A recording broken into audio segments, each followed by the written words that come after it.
ইনশাআল্লাহ আসতে পারছি।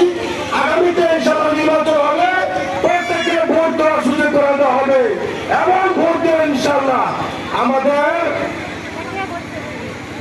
আমাদের গর্ব, সোনারগাঁয়ের গর্ব। আপনাদের সন্তান যিনি বর্তমানে নির্বাচন করবেন তিনি হলেন আজহারুল ইসলাম মান্নান। আমাদের এই ইউনিয়নে কোনদিন এমপি প্রার্থী ছিল না, তাই এই বর্তমানে সুযোগ এসেছে। আপনারা এই সুযোগে কাজে লাগাবেন ইনশাআল্লাহ। কে কে কাজে লাগাবেন তা আপনারা ইনশাআল্লাহ। আমরা চাই প্রত্যেকে ধানের শীষে ভোট দিয়ে আজহারুল ইসলাম মান্নান সাহেবকে জয়যুক্ত করেন ইনশাআল্লাহ। আমরা চাই এই দেশ জাতীয়তাবাদী দল হয়ে কাজ করবে ইনশাআল্লাহ। এই বলে বক্তব্য শেষ করলাম। আসসালামু আলাইকুম ওয়া রাহমাতুল্লাহি ওয়া বারাকাতুহু। বক্তব্য নিয়ে আসছেন তিরিশপুর ইউনিয়নের কৃতি সরকার, তিরিশপুর ইউনিয়ন বিএনপির সংগ্রামী সাধারণ সম্পাদক হাজি জালাল নাম্বার।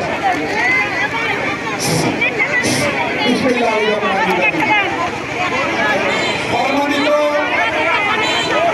আমার এলাকা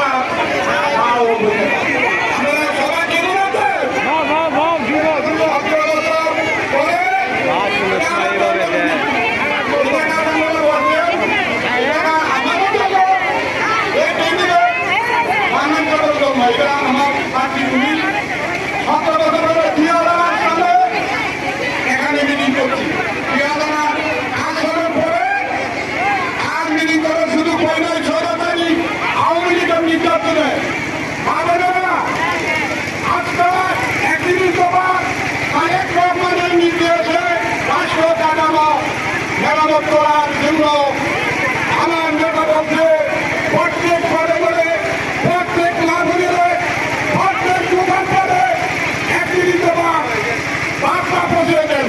একটি বিধবা বার্তা হয়েছে শিক্ষা মান উপযুক্ত আইন শৃঙ্খলা বাহিনী রেলে সাজানো এই আপনাদের লাভের দ্বিতীয় কাজ বয়স্ক ভাতা, বিধবা ভাতা যেত আছে পৃথিবীর চাই মাসে মাসে 30 কোটি করে যদি তাহলে করবেন ক্ষমতায় আছে মসজিদ মাসে শিক্ষা প্রতিষ্ঠান সব কিছু ঢেলে সাজাবো।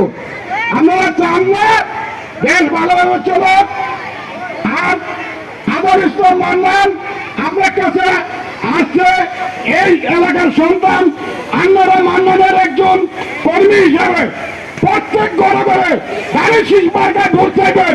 আমরা এই পিরোজপুরে আসবো না আপনার কাছে, আপনারাই ভোট চাইবেন আপনার সন্তানের জন্য। আপনার সন্তান যদি এমপি আসে আপনারা সবাই খুশি না?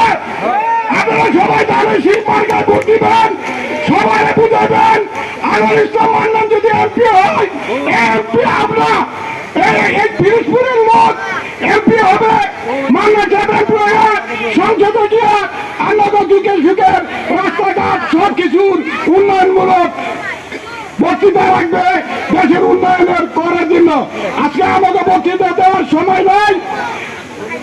এই বক্তৃতা দিব মান্নান সাহেব আমার সুযোগ্য সন্তান বড় খালিদ ইসলাম সজিবের পুত্রবধূ মান্নান সাহেব সুযোগের মেয়ে মুন্নি হারা বক্তৃতা দিব। আমাদের ছেলেদের কোনো ইয়ে নয়। মামাদের আপনারা সবাই আসছিল দেখেন আমার ইসলাম মান্নানকে ধানের শীষ মার্কায় ভোট দিয়ে জয়যুক্ত করে এই সংসদে পার্লামেন্টে বানাবেন।